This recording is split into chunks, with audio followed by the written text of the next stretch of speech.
Hello and welcome to FPL Nepal Season 4. आज कुरा गरौँ गेम विक 8 को टिम रिजल्टतर्फ जसमा गोलकिपरमा रहेको थियो डेभिड राय जसले चाहिँ 6 पोइन्ट मात्र दियो भने डिफेन्डरतर्फ स्यानिसीले 2 पोइन्ट, ग्याब्रियलले टोटल 12 पोइन्ट दियो, एक असिस्ट सहित र भर्जिल भ्यान ड्यागले चाहिँ टोटल 3 पोइन्ट मात्र। त्यसैगरी मिडफिल्डतर्फ राइन्डर्सले कुनै पोइन्ट ल्याउन सकेन जो चाहिँ 58 मिनेटमा सब आउट भएको थियो भने जाका 5 पोइन्ट, कुडोस जसले एक गोल गरेको थियो तर अफसाइड दिएर चाहिँ कुनै पनि पोइन्ट ल्याउन सकेन र सिमोनीले जम्मा 4 पोइन्ट मात्र ल्याएको छ, एक असिस्ट सहित। र फ्रन्ट थ्रीतर्फ रहेको छ जाओ पेड्रो र गोइकोर्स जो चाहिँ योर्करेस जो चाहिँ लगातार 2 खेलाडी चाहिँ 4 गेम विक चाहिँ ब्ल्याङ्क गएको छ भने एर्लिङ हल्यान्डले चाहिँ 2 गोल गरेर टोटल 13 पोइन्ट ल्याएको थियो भने क्याप्टेन्सी भएको भएर टोटल 26 पोइन्ट ल्यायो। र बेन्चतर्फ रहेको छ पेड्रोभिच जसले जम्मा 2 पोइन्ट, ग्रिलिस चाहिँ सिटीसँग खेलेन, मुनोज चाहिँ यो हप्ता पनि बेचमा 10 पोइन्ट लिएको छ भने भ्यान्डेभेन कुनै पनि पोइन्ट ल्याउन सकेन। र यो हप्ताको टोटल पोइन्ट चाहिँ 65 रहेको छ, ओभरअल पोइन्ट रहेको छ 550 र ओभरअल ऱ्याङ्क रहेको छ 30,000 जो चाहिँ अघिल्लो विकभन्दा 12,000 चाहिँ ऱ्याङ्क डाउन भएको छ। र यो हप्ताको ट्रान्सफरतर्फ हेरौँ जसमा रहेको छ राइन्डर्स आउट र इन रहेको छ साका। राइन्डर्स चाहिँ लास्ट 3 गेम विक चाहिँ ब्ल्याङ्क गएको छ, साकाले चाहिँ राम्रो पोइन्ट ल्याएको छ र आर्सेनलको फिक्चर पनि एकदम राम्रो भएर चाहिँ साका इन गर्न गइरहेको छ जसको गेम विक 9 मा फिक्चर रहेको छ क्रिस्टल प्यालेससँग, 10 मा रहेको छ बर्नली र 11 मा सन्डरल्यान्ड रहेको छ।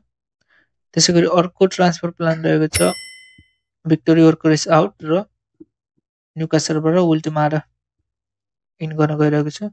योर्करेस चाहिँ फर्ममा रहेको छैन, 4 गेम चाहिँ इन रो ब्ल्याङ्क गइरहेको छ र त्यस कारणले पनि योर्करेसको सट्टो मिडमा साका ल्याउनको लागि यो ट्रान्सफर गर्न गइरहेको छ जसको उल्टिमाले चाहिँ जम्मा 7.3 मिलियन रहेको छ र उसले चाहिँ लास्ट 5 म्याचमा 4 गोल गरिसकेको छ भने नेक्स्ट गेम रहेको छ फुलामसँग र गेम विक 10 मा रहेको छ वेस्ट ह्याम र 11 मा रहेको छ ब्रेन्टफोर्ड।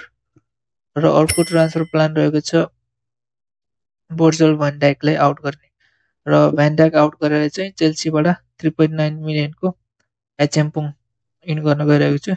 यो चाहिँ मेनली बेन्च र फन्ड अभाइलेबल गर्नको लागि हो जसमा एचएम्पुङले चाहिँ गेम विक 8 मा चाहिँ 14 पोइन्ट ल्याएको थियो र गेम विक 1 मा पनि स्टार्ट गर्दाखेरि 9 पोइन्ट ल्याएको थियो भने गेम विक 9 मा सन्डरल्यान्डसँग स्टार्ट गर्यो भने त्यो चाहिँ बोनस पोइन्ट हुन्छ।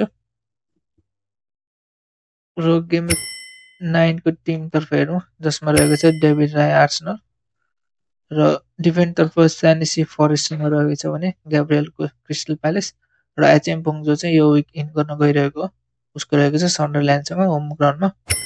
र मिडफिल्डतर्फ रहेको छ साका जो चाहिँ यही विक चाहिँ इन गर्न गइरहेको र ज्याग्रिलिस टोटनह्यामसँग, कुडोज एभर्टनसँग र सिमियोनी चाहिँ फरेस्टसँग रहेको छ। फ्रन्ट थ्रीतर्फ रहेको छ जाओ पेड्रो न्युकासलबाट उल्टिमारा र मोस्ट इन्फर्म प्लेयर एर्लिङ हल्यान्डको बिल्लासँग रहेको छ। बेन्चतर्फ रहेको छ पेड्रोभिच जसको रहेको छ फरेस्टसँग र मुनोजलाई चाहिँ यो विक पनि मैले बेन्चमा राख्न गइरहेको छु जसको रहेको छ आर्सेनलसँग र जाका चेल्सीसँग र भ्यान्डेभेनको रहेको छ एभर्टनसँग र यो विक चाहिँ क्याप्टेन रहेको छ एर्लिङ Holland. Thank you for watching and don't forget to subscribe.